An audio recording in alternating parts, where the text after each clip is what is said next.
welcome back to Cheese and Turtles. My name is Imogen. In today's video I'm sharing how to stop procrastinating. If you're not already subscribed, make sure to do that, give this video a thumbs up, follow me on Instagram, and let's get started. Now I'm aware that this is a really basic topic for a productivity channel, but again, really important and also one of the most asked questions. So let's get started.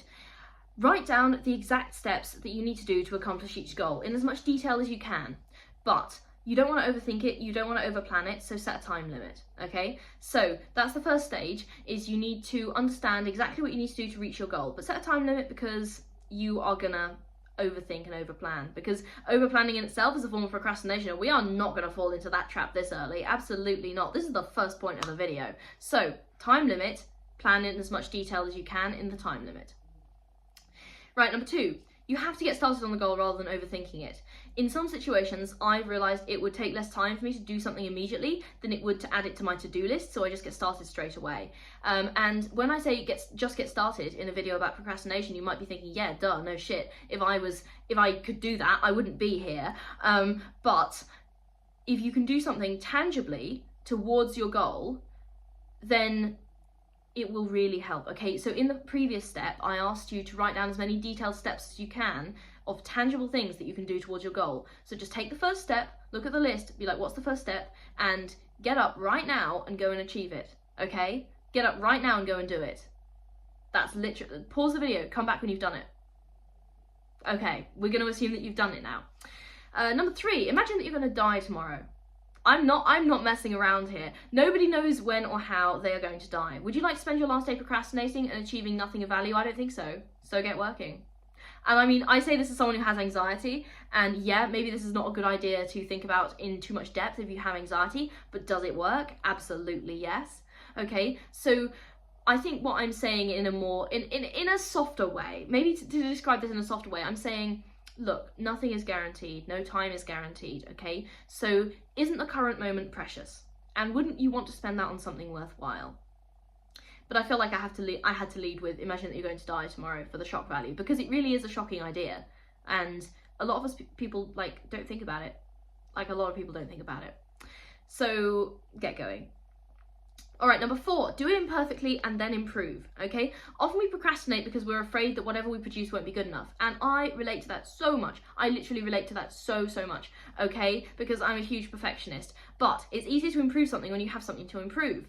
Get something done and then make it better. Like, sometimes I'll be writing and my writing is terrible. Not necessarily in my journal or anything, but just in general, like on my other projects. I'll be writing and I'll be like, that sentence made absolutely no sense. But it kind of contains the gist of what I wanted to say. So now I can, you know, break out my editor's brain and go over it and improve it, okay? But you can't improve a blank page because there's nothing on it to improve. So do it imperfectly and then improve.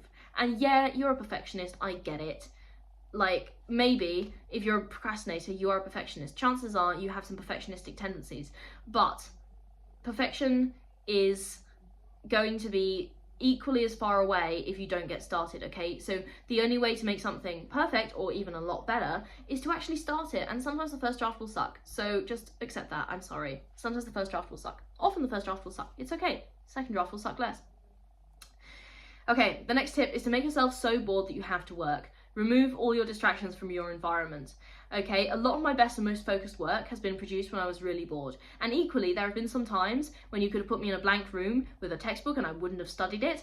But nevertheless, I find that making myself really bored and removing sort of everything interesting from my environment has kind of trained my brain to refocus on what it is that I'm actually supposed to be doing. So, yeah. Okay, the next tip I have for you is to use your emotions to your advantage. Think about things which motivate you, either in a positive or a negative way, okay? There is room for negative emotions in motivation. I often find that anger makes me extremely productive, and I work best when I'm annoyed or a bit pissed off.